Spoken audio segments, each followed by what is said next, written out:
Bom, então vamos lá. Como eu disse, nós vamos começar uma caminhada, já que tratamos na aula passada sobre a questão do conhecer-se, né, do conhecer as coisas.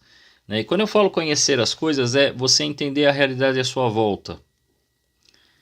Né? Para que nós não nos percamos. Né? Nós começamos a entender a realidade à nossa volta, não nos surpreendamos tanto com as coisas, né? Nem conosco. Tem que chegar uma hora que as surpresas com as nossas atitudes precisam diminuir. De vez em quando, é claro que acontece, a gente fala, nossa, mas eu fiz isso, quase não se reconhecer. De modo que você já começa a conhecer-se de tal maneira que você já sabe mais ou menos para onde são as suas tendências. Né? E aí, demos aí as virtudes cardeais, que elas, cada uma delas carrega junto de si outras virtudes que as acompanham, mas elas são as principais, no caso a prudência, a justiça, a temperança e a fortaleza. Cada uma delas carrega junto outras virtudes que,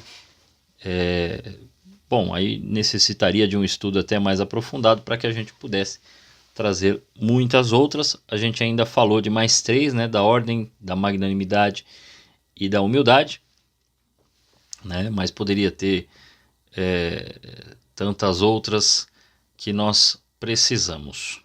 Bom, de certo modo, nós ainda teremos, até porque como a gente agora vai começar a falar dos 7 pecados capitais, veja, a intenção nem tanto nas virtudes, como eu disse, quanto nos pecados, e a gente pode chamar de pecados capitais ou de doenças espirituais,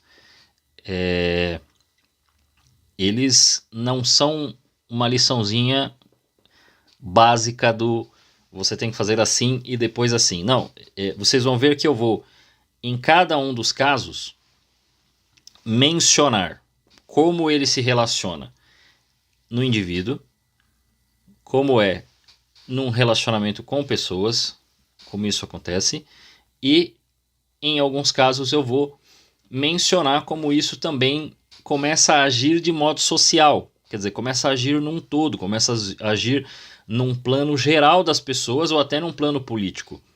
Né? Então, estas coisas elas começam no indivíduo, né? Na intenção de um.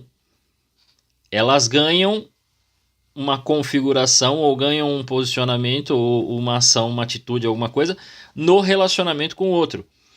E elas podem ganhar força, né, de expressão na comunidade conforme isso é compreendido pelas pessoas.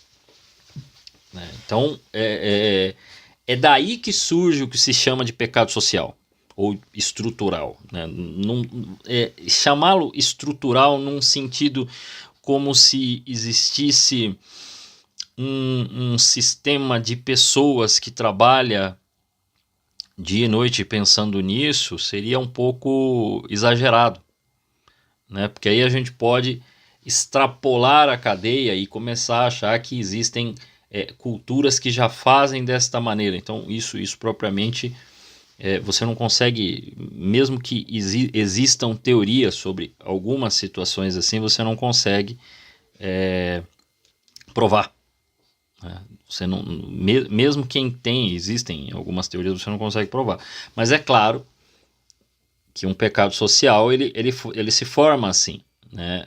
Eu começo a fazer uma coisa errada, você vê e me acompanha, o outro começa a fazer porque também acha divertido, o outro acha legal, isso toma uma proporção. Né? Agora, mencionar como se houvesse um sistema organizado, mesmo aqueles que estudam, por exemplo, como é que funcionam, né, por exemplo, as ideias de império que vêm desde sempre. Então, principalmente se você faz um estudo da pós-reforma protestante, ali do Renascimento para frente, como é que vai se estruturar a ideia de império, porque caem os grandes impérios e você tem aí o surgimento dos reinos e cada um desses reinados modernos, mas ainda assim você começa a ver a tentativa de tornar a coisa, né, de um grande controle, ainda assim ela não é uma coisa efetivamente organizada, né? Sempre vai ter gente querendo dominar, né, o mundo de alguma maneira, mas eles não têm controle de todas as ações de todas as pessoas e conseguem fazer com que todo mundo concorde, né? Você vê que tudo passa por contestação, por briga,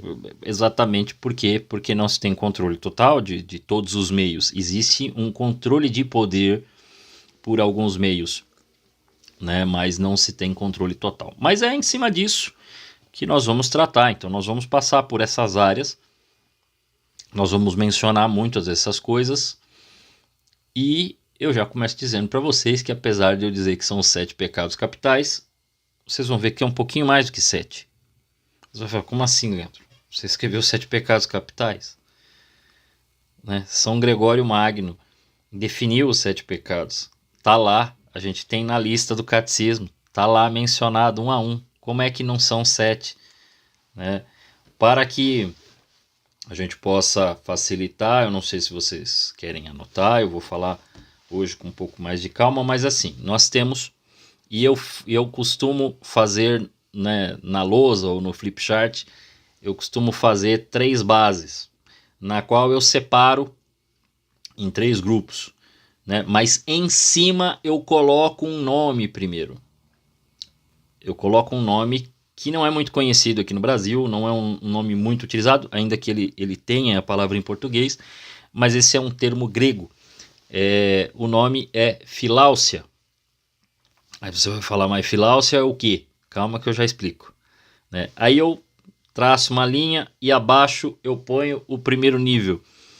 Né? Esse negócio de ter os níveis, isso aí é meio baseado, apesar de não ter lido o livro, a gente acaba ouvindo muito, né, da questão do inferno de Dante, né, de Dante Alighieri, que coloca para cada pecado um nível diferente, né, onde estaria cada pessoa em cada pecado. E os pecados mais brutos, mais rasteiros, né, aquele que todo... não, vamos até começar diferente, né? Todos nós temos todos eles dentro de nós.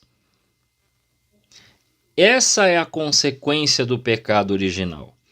Coisas que são boas causaram, por causa do pecado original em nós, nós ficamos desbalanceados. E então as nossas paixões ficaram desordenadas. A paixão nada mais é do que uma atração a algo. Você se atraiu a alguma coisa, isso aí a princípio não é nem bom nem mal. Ok? É uma atração. Ela vai depender, ela vai se tornar boa ou mal dependendo da intenção ao qual você vai levar. A gente já falou quando falou de pecado sobre isso. E aí é que ela vai se tornar boa ou má. Vocês vão perceber, principalmente por conta dessas primeira parte ou dessas primeiras partes onde a gente vai tratar dela, né?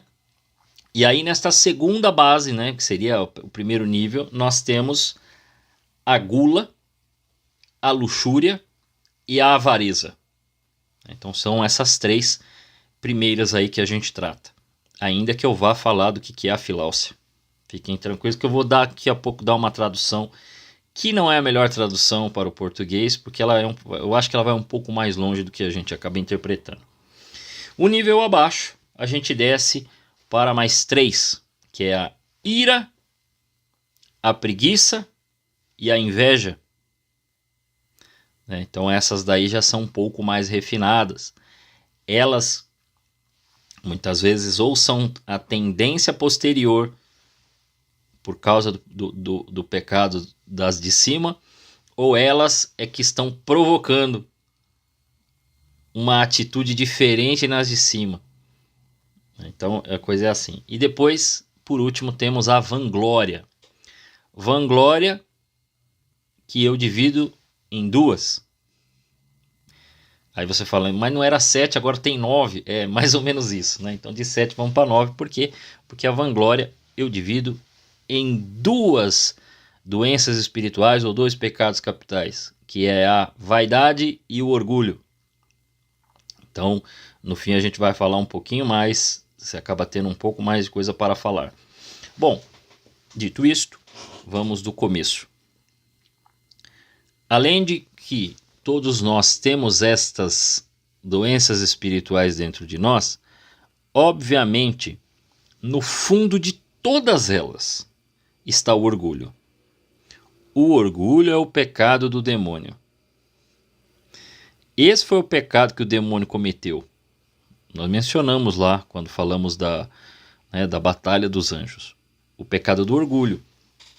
Ele entendeu que ele se bastava e que ele não precisava de um Deus, ele podia ser Deus.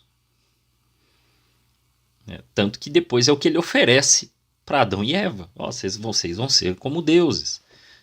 Se você vai ser como um Deus, você não precisa de Deus. Você se basta. Você é superior a tudo. Todos os pecados, ainda que não nesse nível do orgulho, que é a coisa mais profunda e terrível, que é a agressão total e a total substituição de Deus, por você. Então é talvez o ato mais terrível da idolatria, porque é o mais fechado em si. Nós temos todos os outros que às vezes cometem pequenas idolatrias e consequentemente uma substituição de Deus por alguma coisa, ainda que seja em si mesmo. E que começa, e que estes pecados acabam norteados, os pecados capitais, eles acabam norteados por causa da tal da filáusia. E o que é a filáusia? A filáusia tem um outro nome em português que nós podemos chamar de egoísmo. Mas se eu falo egoísmo, você já vai pensar que é simplesmente um ato de eu não te dou. Uma coisa meio Kiko, eu tenho aqui um doce e eu não te dou. Não é isso. A filáusia tem uma tradução de um amor de si contra si. Ou podemos dizer também que é um amor doente.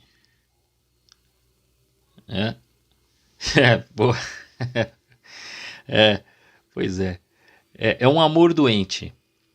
Nós poderíamos contar isso, a mesma história que Santo Agostinho conta, de uma festa de noivado, onde tá todo mundo esperando, chega o rapaz, aí o rapaz chega com a aliança e entrega para a noiva. A noiva fica maravilhada pelo anel de brilhante que recebeu. E ela esquece o noivo e fica olhando só para a aliança e esquece até que está noiva. É como se fosse uma loucura, porque ela passa a olhar para o anel no seu dedo. Então o anel faz parte dela agora, E ela entra nesta loucura. Logicamente, e está muito na moda isso, vocês devem ver ou ter ouvido em pequenos vídeos, em grandes vídeos, ou por conta de nossa sociedade atual tão egoísta, é engraçado, porque a gente acaba tentando responder de uma maneira e faltam palavras para verbalizar. Então você vê muitas pessoas que, por conta do egoísmo das pessoas e por conta de decepções de diversos tipos, amorosas ou outras, elas acabam dizendo assim: você precisa ter um amor próprio. A princípio não tem erro nenhum, as pessoas realmente precisam se amar. Gente, é mandamento. Amai-vos uns aos outros. Amar a Deus sobre todas as coisas e amar o próximo como a ti mesmo. Então há um amor que precisa haver de você por você. Mas não é isso que está acontecendo. As pessoas estão trocando o amor ao próximo apenas pelo amor de si. E o que está acontecendo? Está havendo um amor de si que está agindo contra você mesmo. Então está virando um problema. Esse amor próprio, ele está mencionado no livro Progresso da Vida Espiritual do padre Frederic Faber, que ele fala muito, em vários capítulos ele repete essa questão do amor próprio, mas ele está falando nesse sentido ruim, de que a pessoa esquece do todo, esquece de todos, eu primeiro. Deixa eu dizer para vocês uma coisa, nós falamos dos objetos, das coisas, das pessoas e tudo mais nas últimas semanas, nós falamos sim de um se conhecer, e a gente acabou de falar que é um mandamento, mas tem algo que a gente precisa perceber já de primeiro, antes de começar a falar dos pecados. Não existe nada nesse mundo que foi criado para ele mesmo. Nada. Não existe nada. O que tiver, nós criamos um computador, o computador é para uso nosso, né? O computador não existe para ele. Ele existe, você que está usando, sei lá, o celular, ele existe para você. Foi feito para te atender. Eu estou com o microfone, ele está atendendo uma necessidade que está para além dele. Quanto mais o ser humano. Então, se o ser humano, na base, ele é feito para a felicidade, e a felicidade é Deus, e Deus é amor, o amor não é para si. O amor é sempre algo que se dá para o outro. Então, você não nasceu para você. Você nasceu para se doar. Você nasceu para o outro. E aqui eu não estou falando só do relacionamento amoroso, hein?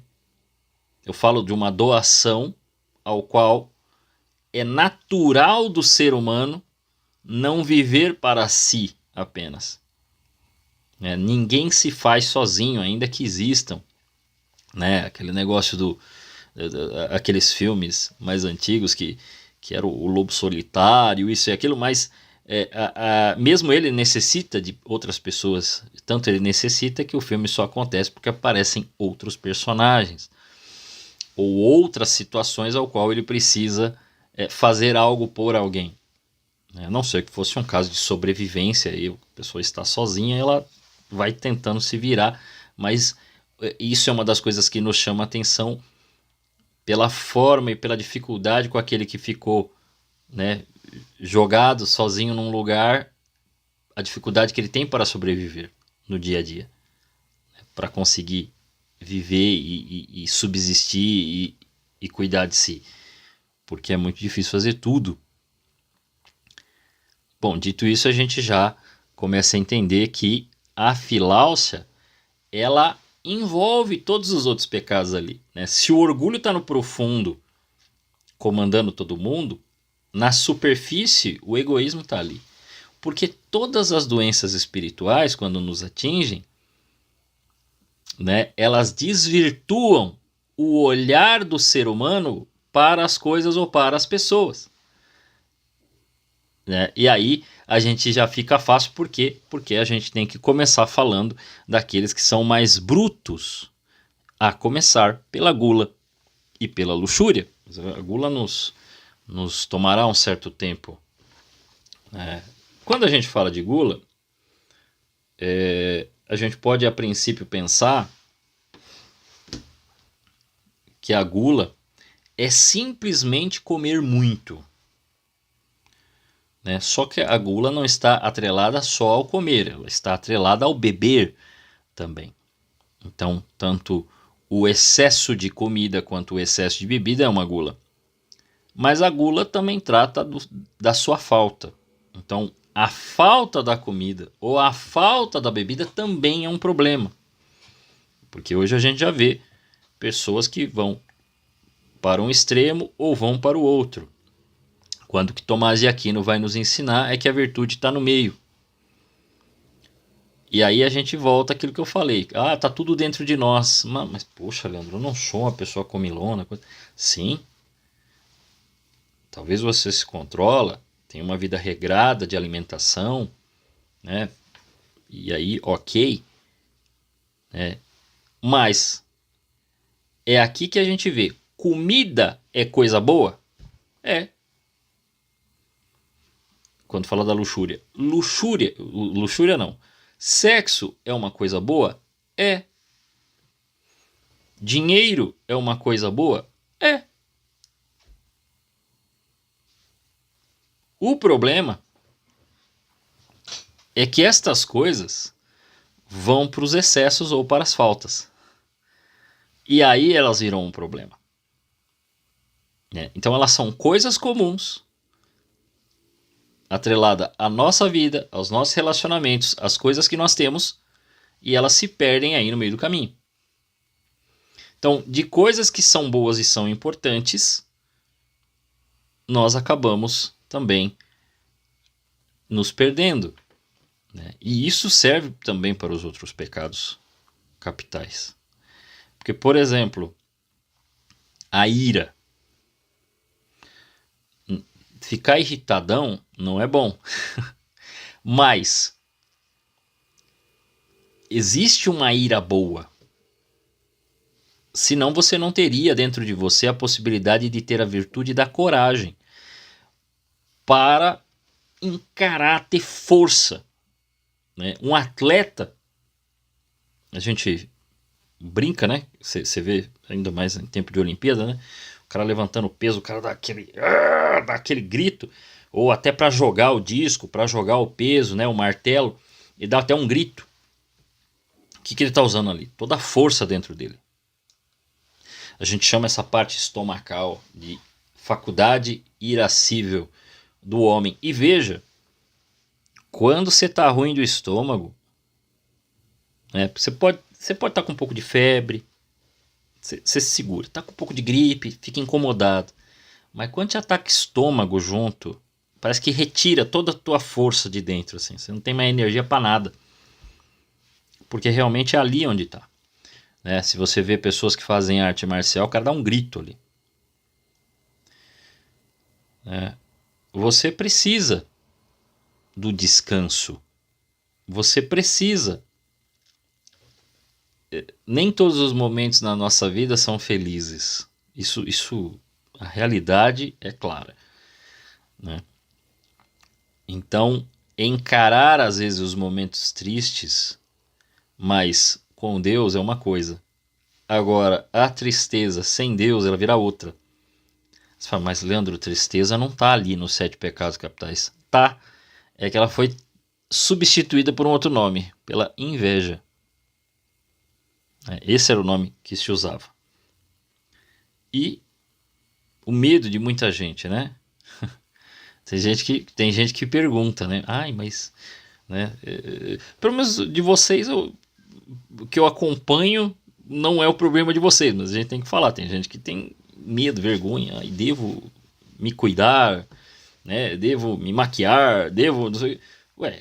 As pessoas precisam se cuidar, precisam ter um cuidado consigo mesmas, não só as mulheres, mas os homens também, lógico, cada um ao seu modo, mas não se trata aí de vaidade no sentido ruim da palavra. Então vocês vão ver, a gente vai um a um, mas a ideia era exatamente essa. O que fez aqui? Tá. E aí a gente chega na gula. A gula, ela tem esse problema de que naturalmente a gente se excede, principalmente se a gente gosta muito de uma coisa. Uma das coisas que faz a gula chegar primeiro delas é que ela tem um componente muito parecido com a luxúria. Eu olho para o alimento e eu quero consumi-lo. Na cabeça, basicamente é isso. Mas instintivamente é como se eu quisesse dominar tudo. Quisesse ter tudo para mim. Parece que o mundo vai acabar se eu... Deixa eu ver uma coisa aqui. Tá gravando. Parece que o mundo vai acabar se eu não consumir tudo. Se eu não tomar a posse para mim. Se não for meu. E aí, a gente perde de vista aquilo que é o objetivo final, a finalidade da comida ou da bebida, que é o quê? A nutrição, a hidratação. É claro que, primeiro, eu não como só para me nutrir. Até porque eu vou em festas de aniversário. E aí você tem coisas que não vão corresponder a uma nutrição. Né? Você vai comer um bolo, você vai comer alguma coisa. Ok. Mas a pessoa pode dizer, e realmente a comida e a bebida, seja ela qual for, costuma dar um prazer. A gente pode incluir, apesar de não ser um alimento, a gente pode incluir aí na gula o que nós chamamos de droga. Por quê? Porque parte do mesmo princípio aí. E que a pessoa tem um ganho de prazer ali no que ela está fazendo. Né? E como na bebida você tem a bebida alcoólica, a perda do controle também gera essa questão da gula, que aí faz com que a pessoa não vive, né, mais para se hidratar. Não, o motivo da vida dela é a bebida. O motivo da vida dela é a comida. O motivo da vida dela é o vício ao qual ela adquiriu por conta de alguma droga. Seja cigarro, seja qual for a droga ao qual ela usa. E aí ela fica adicta. E eu não sei se vocês já viram, né? Porque é muito mais comum, eu falando aqui de bebida ou de droga, você rapidamente pega. Mas saiba que tem muita gente que tem compulsão alimentar. E a compulsão alimentar faz com que as pessoas tratem a comida como se ela fosse a solução da vida dela. E mais, eu não sei se vocês já viram, existe um reality que pega pessoas assim bem obesas, chamado Quilos Mortais. Vi uma vez. E depois a minha mãe comentou algumas coisas que ela assistiu outros episódios. E pegou uma coisa estranha, né? Todas essas pessoas tinham uma carência afetiva muito grande. Né? Às vezes por conta até de abuso na infância. Mas uma carência, uma falta. Veja, algo está faltando. Eu sinto um vazio dentro de mim. Então eu preciso preencher esse vazio. Com o que eles preenchem? Com comida. Isso fica claro. Talvez não, né? Não sei se você viu esse reality show com pessoas... Aí não é pessoas gordinhas. Nós estamos falando de gente de mais de 200 quilos, tá? É muito gorda. 230, 240, até 300 quilos. Um negócio impensável, mas existe gente com essa pesagem. É um negócio incrível. Você fala, não é possível. Mas existe. E aí você vê o ponto, né? Que pode nos atingir. Então não é só a bebida. Pessoa viciada em bebida, acontece muito, a gente sabe, com drogas, mas com comida. E isso pode acontecer conosco. Veja, estas carências são às vezes carências naturais. Você não percebe, de repente tu está querendo comer um doce, você não sabe por quê. Você fala, eu preciso comer alguma coisa. E a gente nunca atrela que está envolvido com alguma carência afetiva do dia. Para você é só um desejo. E às vezes há esse envolvimento. Veja, quem já assistiu o filme... Agora tá meio fora de moda, né? Porque a galera não quer falar que existem casais, homem e mulher, e que eles se apaixonam, né? Tá uma frescura. Né? Mas sempre... Era até meio clichê em muitos filmes, né? Por conta de vários filmes assim... De que havia um momento o casal parecia que ia ficar junto, aí há um rompimento. Aí o cara tá onde? Sentado num bar bebendo.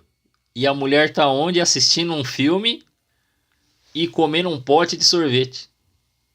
Olha as carências aí, né? Então o cara precisa compensar a falta, a mulher precisa compensar a falta, né? Isso aí é meio, você vê em alguns filmes acontece esse tipo de coisa. Acho que eu não estou enganado, quem já viu comédia romântica sabe que tem essas cenas, né?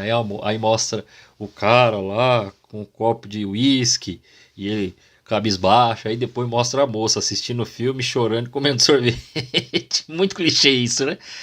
Mas eu acho que a vida é feita de clichês. Eu acho divertido, né? Pessoal, costuma acontecer, né? Em alguns casos. A gula possui dois nomes, né? Ela possui dois nomes gregos. Um é a gastrimargia, o outro é a laimargia. Porque você poderia falar assim, então guloso é só aquele que come muito, ou carente quando vai lá come pra caramba, ou ele pega o potão de sorvete, a barrona de chocolate, não sei o que. Não, não, não, não, não, não. Existem esses dois tipos e eles pegam o seguinte. Primeiro, não é a quantidade de comida, é o quanto a pessoa come e ela passa a comer. Porque nós teríamos que comparar, não podemos pegar, né, uma pessoa de baixa estatura, pequena, né, tem poucos quilos, e um cara que trabalha numa metalúrgica, mexe com coisa pesada o dia todo. Esse cara não vai comer pouco, esse cara precisa comer muito. Porque o que ele gasta de caloria no trabalho dele, eu tinha contato há quase 30 anos atrás, que eu trabalhei na ABB. E aí a galera da pintura eram uns caras grandão. Mas o trabalho dos caras era pesado. Porque não era só pintar. Era pintar, era pegar a peça, era levantar pra cá, atrás ali. E mesmo com guindaste, porque na ABB trabalhava-se com máquinas gigantescas, né? Mesmo assim, os caras tinham que pegar muito peso, mexer com muita coisa, serrar, cortar. Ainda, apesar de ser pintura, lixava muita coisa, cortava muita coisa. Então era uma correria, né? E tem prazo de entrega.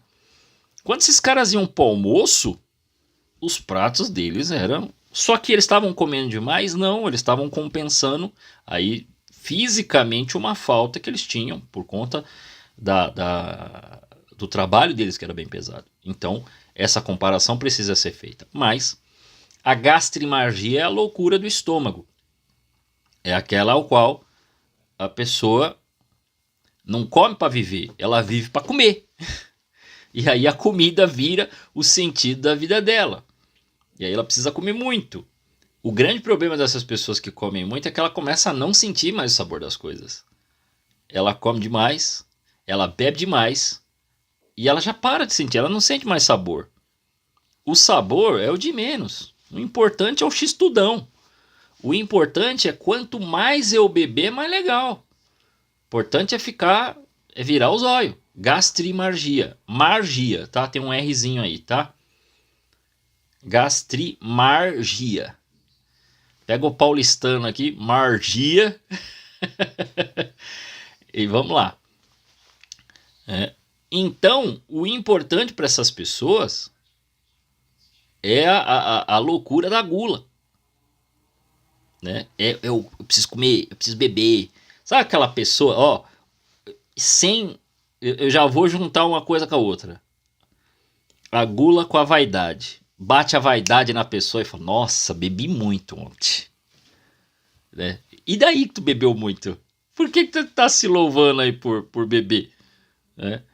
Mas não, nossa, virei os olhos de tanto beber. Nossa, comi, que o cara come, ele encosta assim, né? Coisa aí. Dá 3 tapas na barriga. Eita, que eu tava... né? Porque come pra caramba, meu. Não é comer uma vez.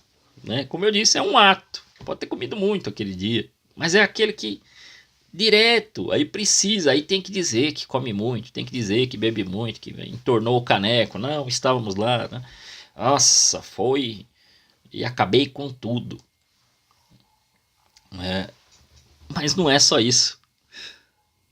A gula tem uma outra linha, porque nem todo mundo come demais. Ela tem um outro nome que chama laemargia, que é a loucura da língua. E essa loucura da língua é a seguinte. Porque tem pessoas que não comem muito, elas querem sentir o sabor. Né? O correto é você sentir o sabor das coisas. Você conseguir diferenciar o que você está comendo, de preferência comer devagar, né? Mastigar bem. Não comer sempre a mesma coisa, mas diferenciar os alimentos. Né? Eu ouvi de um endócrino uma vez, não existe comida do mal. Não existe comida do mal. Eu vou contar aqui que talvez algumas pessoas aqui eram mais novas. Final da década de 90, começo da década de 2000, o inimigo número 1 da humanidade era o ovo. Todo mundo vinha com comercial, em jornal, em programa de TV falando que ovo não era bom para a saúde. Ovo faz mal. Virou. Ovo hoje é o amigo, é bom todo mundo comer, tem que comer ovo assim assado ou cozido, e que para fazer exercício é importante comer ovo por causa da proteína e tal. Ovo é amigo da sociedade, mas já foi inimigo público número 1. Então toda hora o pessoal inventa uma.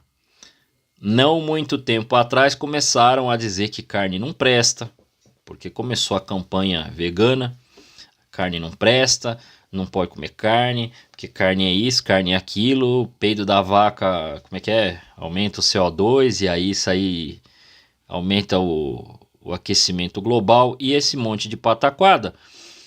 E fizeram recentemente um teste de 30 dias com as pessoas com carne. Eu não sei exatamente que carne que foi comida, tá? Mas foi carne mesmo, um bife. Tiveram 30 dias sem comer outras coisas, só comiam carne. Eu queria ter participado. Agora vem a fraqueza, né? Eu queria ter participado desse teste, viu? Eu queria ter participado desse teste, eu ia gostar muito. 30 dias de carne, não comeram outra coisa. O que aconteceu? Aconteceu uma melhora física. Eles ganharam mais massa magra, entre outras qualidades que o corpo teve. Por isso que é legal saber que carne que foi, porque qualquer carne, não, acho que não. Mas a carne não fez mal, ao contrário, ela fez bem para eles. E também, o que é a tal da laimargia? Voltando aqui. É a loucura da língua. Né? Se a gente precisa saber, sentir o sabor das coisas, tem gente que começa a ficar muito requintado, mesmo não sendo um profissional de área, né? Porque uma coisa é um chefe de cozinha ou um sommelier, que ele precisa saber o sabor do que ele está sentindo para ele poder dizer se a coisa é boa ou não. Quase isso. Quase um tiranossauro. Né? Mas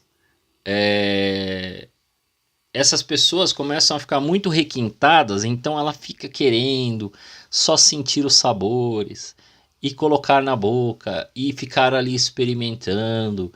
E aí ela comenta com os outros de quão bom, de quão requintado. E aí esse também é um tipo de loucura. Porque também ela entra num estado, né, pensem assim, né, num estado de total entrega àquele alimento. Então a hora de comer, aí precisa ir devagarzinho para sentir os sabores e tal. A pessoa não é nem um profissional. É lógico que você vai sentir o sabor e você vai gostar, né? E você vai ter prazer. Como nós dissemos já anteriormente, prazer é meio, não é fim. A finalidade não é o prazer. A finalidade é outra coisa. O prazer é um meio. Pare e pensa, se as pessoas parassem de ter prazer ao comer, ninguém ia comer. Eu tenho um rapaz que trabalhou comigo, Ele era bem magrão. E eu falei, vamos almoçar. Não vou, tô com fome. Algumas vezes, né? Eu falei, mas tudo bem aí, Alan? Ele, não, tudo bem. Ele falou, é que eu não tenho apetite. Oi? Eu tomo remédio. Ele comia bem pouco. Mesmo tomando remédio, ele comia bem pouco. Porque ele não tinha apetite. Imagina, a gente sem apetite ou sem o prazer de comer, talvez a gente não comesse. Né? Então, né, assim como eu conheço gente que já foi procurar psicólogo por conta de compulsão alimentar. Né? De ter que passar com o psicólogo, conversar e tal, para poder ter uma mudança, uma educação alimentar melhor. Né? Mas todos nós temos essa tendência. Todos nós passamos por essas dificuldades alimentares. A gente sempre tem alguma coisinha, né? Por mais regrado que a gente possa ser, alguma coisinha que a gente gosta, ou de tomar, ou de comer, e que para desbalancear é fácil. Eu tenho uma triste notícia para dar para vocês. Ninguém vicia em virtude. Se você faz alguma coisa virtuosa, continue fazendo. Entendeu? Você tem um bom hábito, continue fazendo. Porque se você voltar, você sente a dificuldade. Né? Bom, por exemplo, pessoas que fazem academia sempre dizem, né? Comentam assim, tipo, sei lá, ficou gripado, aí não pôde ir 2 dias, 3 dias, sei lá, ou ficou uma semana porque ficou de cama, alguma coisa assim. Aí vai voltar. Putz, grilo. A pessoa fala, voltar é extremamente difícil, porque a gente não vicia em virtude. Né? Pode ver. Não, Leandro, mas tem gente estranha nas academias, mas pode ver. O cara não está viciado em exercício correto. O cara está viciado em outra coisa. O cara ou a mulher está viciado em outra coisa. Não é o exercício. Não é o bom hábito. Tem alguma coisa ali que ele caiu no vício. E aí você fica sabendo, os caras que tomam bomba e tal. Aí você vê que tem alguma coisa errada. Né? Mas é que aí ele pegou algo que era para ser bom e ele desvirtuou. Né? Mas quem faz o exercício, é prudente, fiel, tá ali diariamente ou 3 vezes por semana, não sei exatamente, aí depende das pessoas, né? E aí dá essa parada por conta de alguma doença. Quando vai voltar, a pessoa fala, meu amigo, que dificuldade para retornar os exercícios, porque parece que enferrujou tudo. Tudo, as articulações, a pessoa fica desesperada e até também para levantar da cama ou ir pro local, bate a preguiça, né? Bate a preguiça. Então, veja, pessoas viciadas, né, em bebida ou em drogas têm a maior dificuldade para parar. Por quê? Ele para, ele consegue ficar um tempinho, daqui a pouco o que acontece? Ele passa mal, né? Tem a tal da abstinência, passa mal. Parece que não vive sem, aí tem problema, é suor e fica desesperado. Desesperado por fazer. Então é bem complicado. Isso é o que a gente trata sobre a gula. Nós temos que ir para eu não sei ainda se eu tenho tempo por causa do horário aqui, né? Mas eu queria só dar o início da luxúria. E aí temos a luxúria, que tem o mesmo princípio, o mesmo princípio, a mesma ideia da gula. A diferença é que nós não estamos tratando de alimento, nós não estamos tratando de bebida, nós estamos tratando de uma pessoa. A luxúria, ela lida essencialmente, ela trata de sexo, tá? E o grande problema do sexo, na questão da luxúria, quando ele se torna doença espiritual, é que ele perverteu completamente a ideia do sexo. O luxurioso olha para a outra pessoa não mais como pessoa, mas é como algo que eu preciso ter para mim, eu preciso obter para o meu prazer. Parecendo a música do Leone, né? Só para o meu prazer. É, ele precisa preparar, né? Não sei se vocês lembram da música.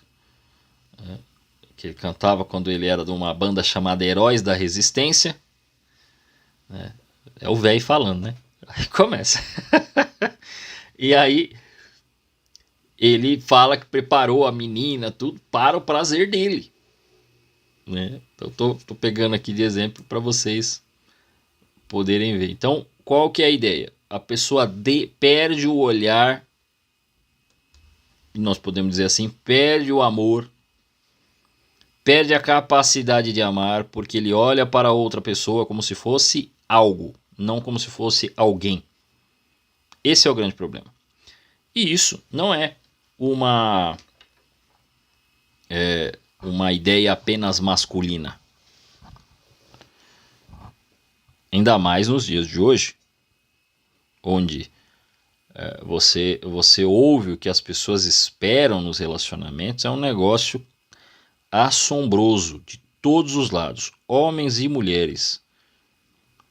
Por quê? Porque as pessoas, até quando elas falam na internet, né, com os microfones muito parecidos com o que eu estou usando, como em podcasts e tudo mais, as pessoas falam, e até quando elas querem dar bons conselhos, elas falam, pessoa de valor, você precisa ser uma pessoa de valor, é simplesmente um valor utilitário.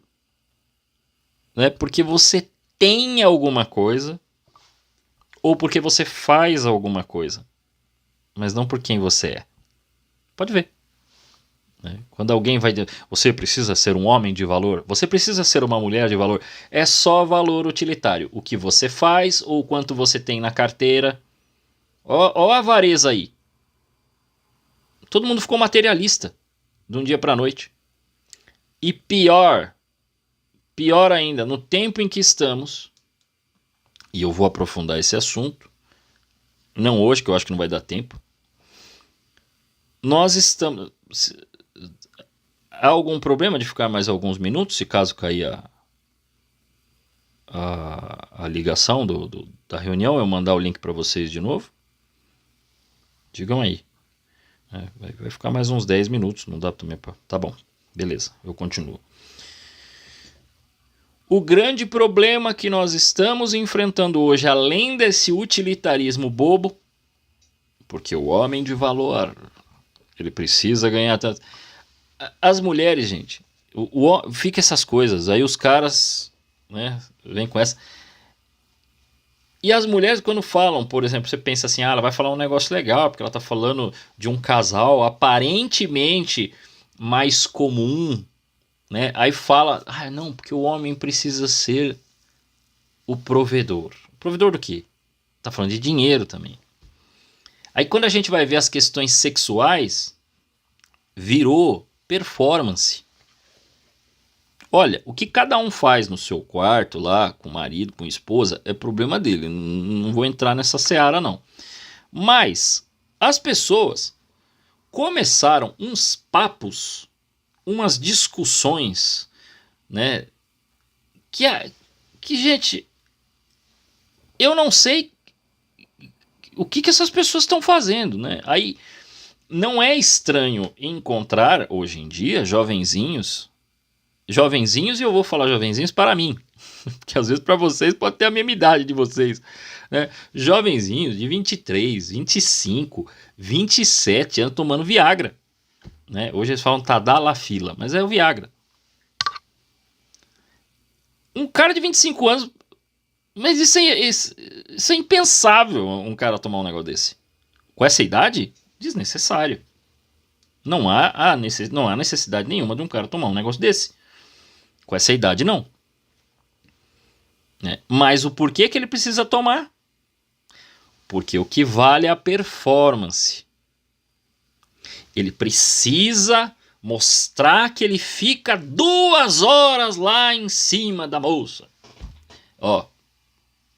Aviso. Eu não vou poder segurar algumas coisas. Eu tenho que explicar como é que as coisas estão acontecendo. Então eu vou evitar de ser muito chulo nos comentários, mas algumas coisas eu não tenho para onde correr, tá? Eu vou ter que mencionar A ou B de coisas que acontecem, porque é o que está acontecendo nos dias de hoje, né? E estas coisas estão completamente ligadas. Então a gente acaba tendo aí a junção, o abraço dos 3 pecados capitais juntos, né? Você acaba tendo a gula de um lado, a luxúria e a avareza do outro. Porque eu falei da questão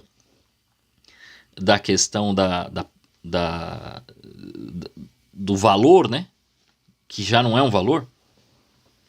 É simplesmente o quanto você tem, né? Eu vi vídeos assim, o cara chega, né? Com o celularzinho lá pra pessoa. Quanto o rapaz tem que ganhar para ficar com você? Aí a moça fala um valor assim estratosférico, que meia dúzia de pessoas ganha. Aí ele fala: quanto você ganha? Ela: eu não trabalho. Ah, eu estou estudando. Eu ganho um salário mínimo. Ué, mas por que você ganha um salário mínimo? Você quer um cara... Eu também quero. Vamos perguntar pra mim: você quer casar com o quê? Eu quero casar com uma mulher rica pra eu ficar de boa. Então assim, não faz sentido um negócio desse. Mas por quê? Porque os nossos valores ficaram todos avarentos. Estão pensando apenas em dinheiro. Eu vou juntando as coisas, ainda que eu estou dando a base da luxúria, tá? E o negócio virou uma performance. Então, um moleque de 25, 27 anos, e isso eu fico sabendo porque os caras comentam. Não, o cara toma. Mas pra quê? Não, pra funcionar. Meu amigo, com 27 anos, 25 anos, precisa? Cara, tu tá fraco, meu. Mas não é que tá fraco. É que quer fazer o que ele está vendo na internet. E por isso que virou. Por quê? Isso aí tem um histórico. Tem um histórico isso. Tem um problema aí. Tem um problema social atual que já não é só a igreja que comenta, tá? E é um problema mais masculino do que feminino, mas hoje as mulheres... Vai cair, eu vou mandar o link para vocês para eu contar o que historicamente a coisa está acontecendo. Ele era bem masculino, ele agora também atinge as mulheres e virou um problema por conta desse vício. E por que os moleques entram nessa ideia de querer ficar tomando tadalafila assim? Então, o que aconteceu? Vamos lá. Caras da minha idade, quando era moleque, a televisão, tinha algumas cenas de nudez. Ok? Finalzinho ali da década de 80. Então apareciam algumas coisas e tinham alguns filmes. Estes filmes tinham também algumas cenas. Não eram... Não aparecia tudo. Não era às vezes parte de cima, né, meio que nublado a parte de baixo. Filme brasileiro, coisas assim. De vez em quando aparecia na mão de algum moleque uma revista ou uma fita que ele achou na gaveta do tio, do pai, de não sei quem. Então era muito difícil para a molecada. Acontecia. Aí assistiam pornografia, ouviam pornografia. E com isso tinha também aquela coisa dos assuntos se repetirem na TV. Então você tinha... que a gente brinca, a gente fala que é uma ironia tremenda, né? Você tinha no horário do almoço de família, você estava na casa da sua avó com a família inteira assistindo a banheira do Gugu. Então você tinha essas sem noçãozice que acontecia na parte da década de 90. 30 anos atrás, para ser mais exato. Você tinha essas coisas malucas. Você ia comer feijoada na casa da avó e tava lá vendo a banheiro do Gugu. Né? Tudo isso é lógico que já tinha coisa. Então a molecada ficava maluca. E é lógico que havia o problema da masturbação já. Mas nada se compara ao que aconteceu depois de 2006. Porque depois de 2006 nós tivemos o início da banda larga. Quem também pegou o início da internet sabe a dificuldade que era para você acessar. Você tinha um computador, você tinha que esperar ou passar da meia-noite de semana ou passar das 2 horas no domingo para aí você entrar e você poder ver alguma coisa. E para assistir um vídeo era extremamente difícil. Você via às vezes um vídeo de 15 segundos ou uma música que você queria baixar lá de um programinha de compartilhamento de dados, era um trabalho miserável. Você gastava horas para baixar uma música de 3 minutos. Hoje, você não precisa nem baixar. Você vai lá e clica e a música toca. Mesmo em 2006, ali no início da banda larga, você assistia um vídeo no YouTube, era um negócio extremamente difícil, porque você clicava, a pessoa estava aqui, igual vocês estão me vendo pela imagem, aí começava, daqui a pouco a pessoa dava aquela parada assim, aí daqui a pouco continuava, e demorava para você ver um vídeo curto. Era extremamente difícil. Só que com o desenvolvimento da banda larga, e principalmente com o desenvolvimento do smartphone, o que aconteceu? Sites pornográficos, não só site que você acessa, os sites, rede social, YouTube, ou algum site de notícia, alguma coisa que você acompanha, assiste e tudo mais, ou outros aplicativos. Pornografia se espalhou. Inclusive, um dos responsáveis pela banda larga, infelizmente, é uma empresa de filmes adultos, que ela começou a trabalhar os hubs na parte tecnológica para o desenvolvimento e melhora do processo para vídeo, para áudio, para tudo. Então eles acabaram auxiliando na melhoria tecnológica que a gente tem hoje. O problema é que hoje nós temos, se vocês ficarem impressionados com meninos de 25 e 27 tomando Tadalafila, nós temos hoje jovens de 22, 23 anos indo ao urologista porque estão com disfunção erétil. Meninas que chegam em ginecologista com frigidez. Aí você fala, como assim? É alguma coisa psicológica? Não. É o excesso de uso. Rapazes que chegam no médico e falam que fazem o ato da masturbação cerca de 10, 15 vezes por dia. E aí, os caras não conseguem parar. E pior, os estudos sobre a questão da masturbação atrelado com a pornografia já está provado de que ela dá o mesmo barato da cocaína na cabeça da pessoa. Só que tem um problema maior. A cocaína, o cara cheirou a cocaína. Eu falei que eu ia falar pesado aqui, tá? Então vocês não... O cara cheirou a cocaína. Deu barato nele lá. No outro dia ele vai lá, cheira de novo. Deu barato nele lá. Passado alguns dias ele vai para a mesma coisa, não dá mais barato. Ele precisa de uma quantidade maior, porque aquela quantidade já não atende o que o corpo dele está pedindo. O corpo dele já se acostumou com aquela quantidade. Então ele precisa de uma quantidade maior. Se ele aumentar demais, ele vai ter um negócio chamado overdose. E aí ele pode morrer. Porque aí ele vai para um nível que o corpo dele já não suporta. Apesar de querer, o corpo dele já não dá conta. O problema da masturbação é que ela gera na cabeça o mesmo barato da cocaína. E a mesma dependência. Só que não existe overdose. Não existe overdose no uso de pornografia. Na pornografia não tem. E aí vira um problema maior ainda.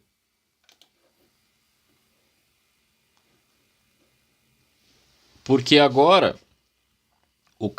como é que acontece isso na cabeça? Vocês encontram, inclusive tem terapeuta até na internet que trata desses assuntos, né? Porque hoje também é um negócio que pegou mulheres. Tem mulher hoje em dia viciada nisso. Vocês devem ver, já vi vídeo, né? O pessoal manda vídeo de artista A ou B falando que tem coleção de objetos, disso e daquilo, que comprou no sex shop e tal, né? Mas nos homens isso é bem maior. E como é que está acontecendo? Eu vi o terapeuta falando, eu esqueci o nome dele e eu sigo ele aqui. Não é o Ítalo Marcílio, é um outro. O cara chega, assiste um primeiro vídeo. Esse primeiro vídeo é de uma cena, vamos dizer assim, comum. Existe um homem e uma mulher, eles estão na cama deitados. Fazem uma posição comum que as pessoas costumam fazer. Ok, ele assistiu. Vamos dizer que ele assistiu um vídeo por dia, tá? Ele assistiu esse. No outro dia, esse vídeo para ele já não basta. E aquela posição ele vai dizer assim: ah, isso aí eu faço em casa. Eu quero ver outra coisa. E ele começa a procurar situações e condições, né, das cenas que cada vez sejam mais, o termo é em inglês mesmo, tá? Hardcore. Então ele vai para um negócio mais pesado. Não é estranho, e aqui está mais uma das semelhanças da gula e da luxúria. Por quê? Porque a gula, quando vai para o seu excesso, ela pode matar uma pessoa. No excesso da bebida, no excesso da comida. O quilos mortais. Ou na falta, a ausência também é um problema. No caso da luxúria, o que ela começa a causar, nessa questão da pessoa ir para uma cena mais pesada, mais hardcore, é que também ela tem... Olha que coisa, a própria luxúria tem uma tendência de morte. Um negócio que foi feito para unir um casal. Lembre-se, o casamento, ou vamos melhorar aqui, o sacramento do matrimônio tem duas finalidades: a procriativa, fazer filho, e a unitiva. Então, ela tem essas duas naturezas. Ela faz essas duas coisas. Ela vai unir o casal. O casal se ama. E ali é o encontro dos dois. Os dois precisam namorar.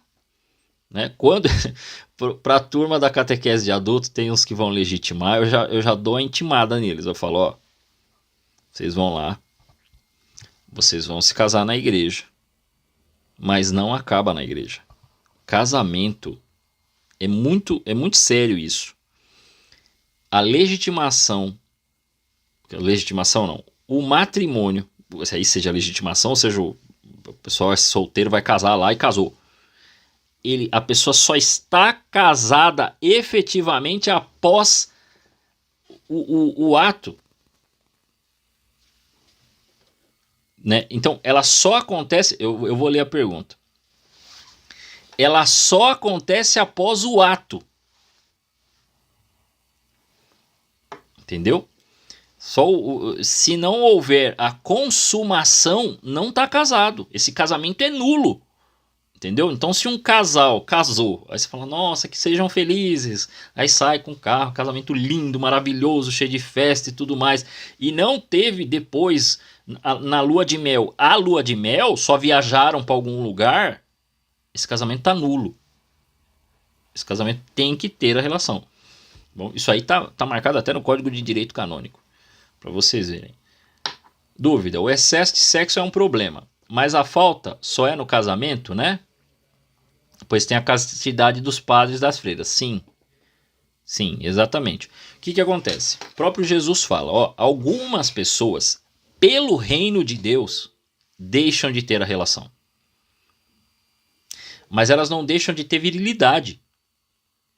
Essas pessoas usam, vou usar esse termo, né? A sua força, né? Aquela energia, não no sentido esotérico, né? Energia no sentido da força utilizada, né? para o ato.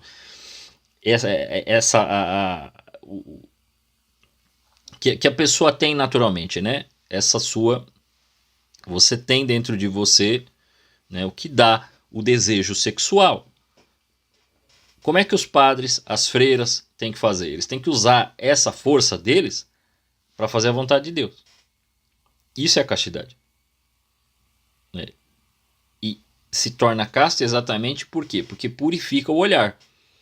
Porque eu conheço gente virgem que só pensa em sexo. Ah, não teve relação. É uma pessoa que simplesmente não teve uma relação sexual. Então é um celibatário involuntário. Né? Mas só fala de sexo, só pensa em sexo. Homens e mulheres. Aí não tô. Então, o excesso de sexo, ele é um problema. Ele só será um problema para um casal casado. O casal que não é casado já é um problema de primeira tacada. Mas assim, ele vai ser um problema para o casal se a coisa só se resolve ali. Como a gente ouve falar de relacionamentos onde o casal, vamos dizer assim, viciou no sexo, mas eles só conseguem conviver na cama. Eles saem da cama, vira uma briga tremenda e eles não conseguem se relacionar. Não tem diálogo, mas na cama dá tudo certo. Só que a gente não funciona só na cama.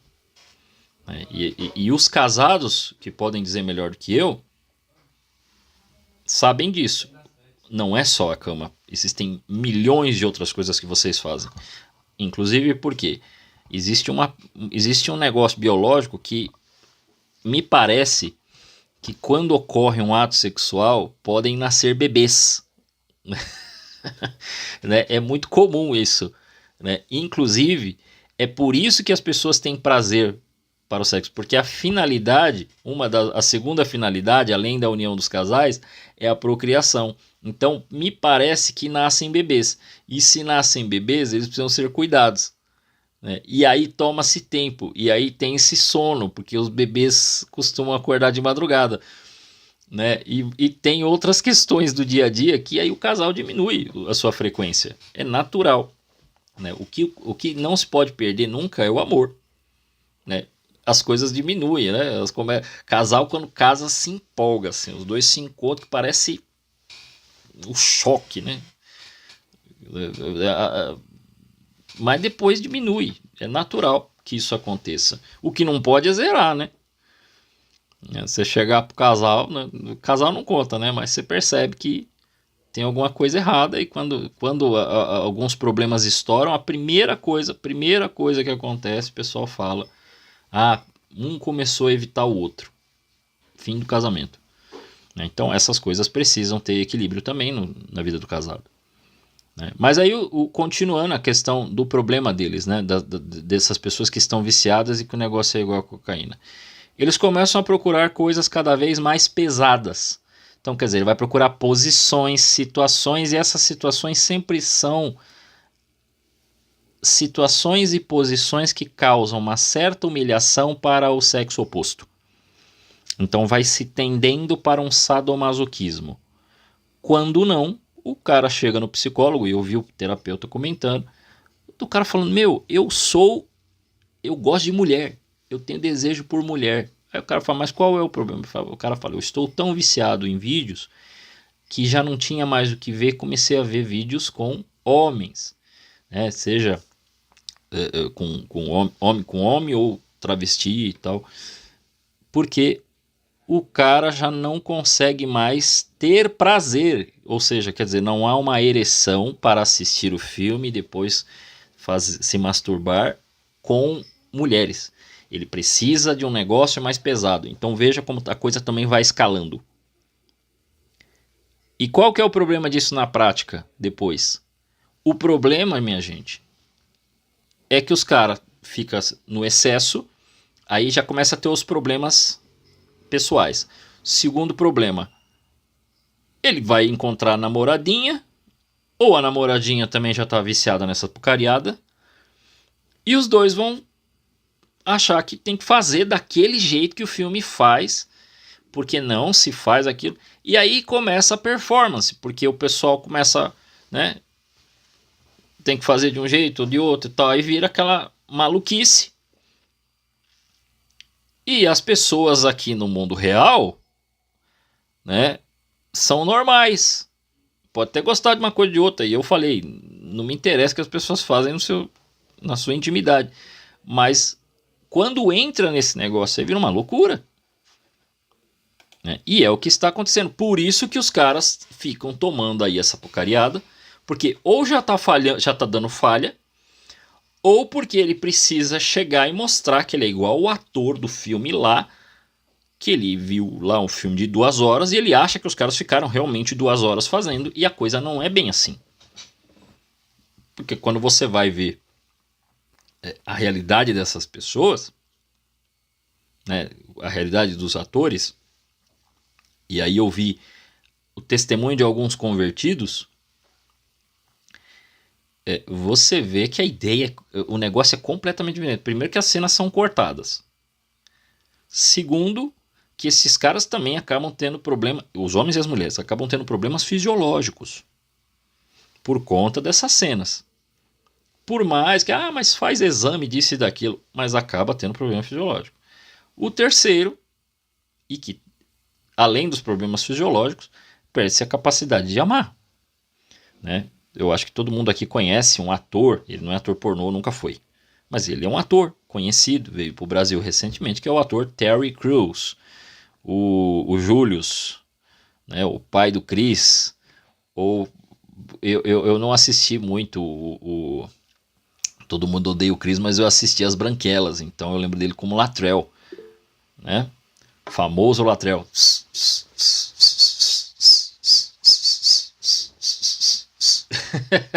Né? Eu gosto dele pra caramba, ele é um ótimo ator, eu gosto dele. Ele aparece também no Eu, a Patroa e as Crianças, mas aí é mais esporádico. Ele dá um testemunho, vocês encontram esse testemunho na internet, procura testemunho Terry Crews. Eu vou ver se eu encontro e eu mando no grupo. Ele falando que ele viciou, e o homem era casado. Ele é casado há mais de 30 anos. Apaixonado pela mulher, tem filhos e tudo mais. Gente boa pra caramba. Vi entrevista dele recente no Danilo Gentili. Gente boa. Mas ele estava viciado. E ele começa a falar o que ele começou a perder. Também vi o testemunho de um ex-ator que menciona o quê? Que primeiro, não, artístico. Estamos aqui. É arte, não tem problema nenhum. Né? Vamos, a gente faz a cena. Tá? O que começou a acontecer depois? Aquilo começou a viciá-lo. Ele começou a gostar. E é uma mulher, outra, porque as mulheres vêm tudo bonita, cheirosa, não sei o que, tal. Começou a gostar do negócio. Daqui a pouco ele não conseguia se relacionar fora. Por quê? Porque ele olhava para as pessoas da mesma forma que ele estava olhando para as atrizes na cena. Então, as pessoas na frente dele, as mulheres na frente dele, começaram a perder a humanidade. Porque ele já não via ela como mulheres, ele via como um objeto de conquista, de prazer, simplesmente para ele. Ele começou a perder a capacidade de amar. E isso é muito, muito difícil, muito complicado. Então ele fala isso no testemunho, a dificuldade que ele teve para lidar com isso, né, com as situações, como é que as coisas estavam acontecendo e a dificuldade que ele teve. Né, e a capacidade que ele começou a perder nos relacionamentos. Recentemente me mandaram um vídeo, Reels, esses Reels do Instagram, de uma moça, e aí me disseram, essa moça faz filme aqui no Brasil. Tá. E ela é bem conhecida, tá bom. E o que está acontecendo com ela? Vê o vídeo. Eu pensei que fosse uma entrevista, tal, não era. Era só ela falando, né, na câmera. Ela está com depressão. Você fala, mas tem alguma coisa a ver, Leandro? Tem. Por quê? Comida, bebida e sexo em excesso, sendo tratado como qualquer coisa para preencher um vazio que eu tenho dentro de mim, não preenche, porque não é uma coisa física. Esse vazio que a pessoa está sentindo é espiritual. Só que ela tenta preencher com essas coisas e ela não consegue. Qual é a consequência disso? O vazio aumenta. E ocorre uma coisa chamada tédio. E aí vai direto para aquele pecado capital lá do segundo nível de baixo, que é a preguiça. No tédio está a preguiça, tá? E ali, a pessoa já está com a sua alma cansada e ela começa a perceber um cansaço na alma que ela não sabe de onde vem. Só qual é o problema? As pessoas não sabem disso que eu estou falando para vocês. Aí ela vai pôr a culpa em tudo. Nas pessoas que me julgam, no mundo moralista, não sei o que, no meu problema financeiro, nisso, daquilo. E ela nunca vai cogitar que é a questão sexual, que é a profissão dela, né? Já que ela se assume atriz, né? Profissão, né? Vamos dizer. E aí, ela nunca vai dizer que é aquilo. Ou seja, ela permanecerá fazendo aquilo, achando que o problema está em outro lugar. E o problema está exatamente ali. Então ela não consegue satisfazer, resolver o problema e o vazio vai aumentando. E a mulher está com depressão. Sim, todo mundo que tem depressão é um tédio ocasionado por guluchula? Claro que não, porque tem gente que já tem uma predisposição para a depressão e a depressão pode ter outras consequências. Eu estou dizendo desta. Então veja mais um problema aí que a gente encontra por conta do excesso da luxúria ou da gula. Ainda tem mais uns pontos que a gente precisa tratar da gula e da luxúria para adentrar a avareza, mas eu penso que nós devemos continuar na semana que vem, que aí a gente vai adentrando os assuntos. Deixa eu ver uma coisa aqui. A gente vai adentrar e aí a gente adentra nos próximos assuntos, né, complementando a partir da onde eu parei aqui, contando essa questão do problema da masturbação e tal, de como as coisas se ligam.